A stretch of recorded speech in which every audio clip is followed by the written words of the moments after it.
Hello, in this jQuery video, I am going to show you how to traverse and get these sibling elements. So first of all, let's add some HTML content. I'm going to create a div. Inside there, I'm going to create multiple other divs, and I'm going to say div1. I'll put some favorite stuff like pizza, fried chicken. I'm gonna have fried chicken tomorrow. Oh yeah.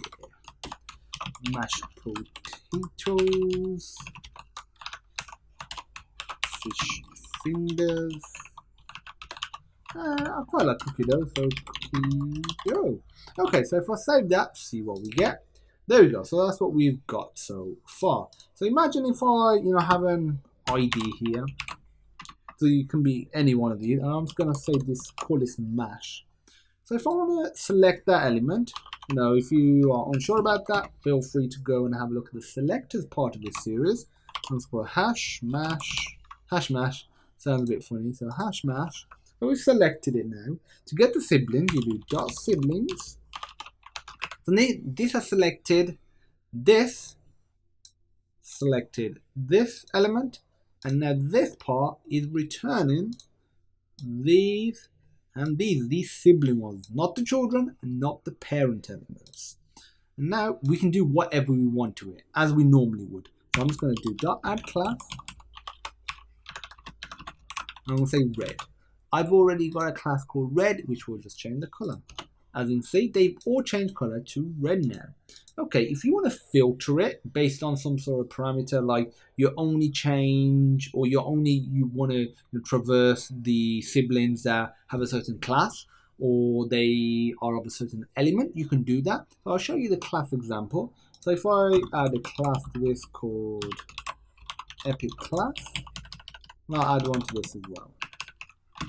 Class equals epic class. And I will just duplicate this.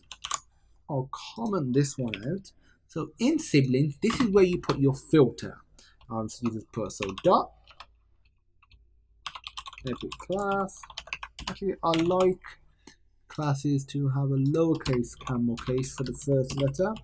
And now, if I go up to it, I reload. As you can see, it's only applied it. So what this did, this got a element that had an ID of mash, which is this one right here, sorry. Then it said get all the siblings that have a class of epic class, which is the first one and the fourth one. And then it does something. In this case, it applied a class called red, which had this styling, and there we go. Remember, this little extra filtering could be anything. It could be an element type. You could go crazy. If you have any questions, feel free to pop me a message. And as usual, I look forward to seeing you in the next video.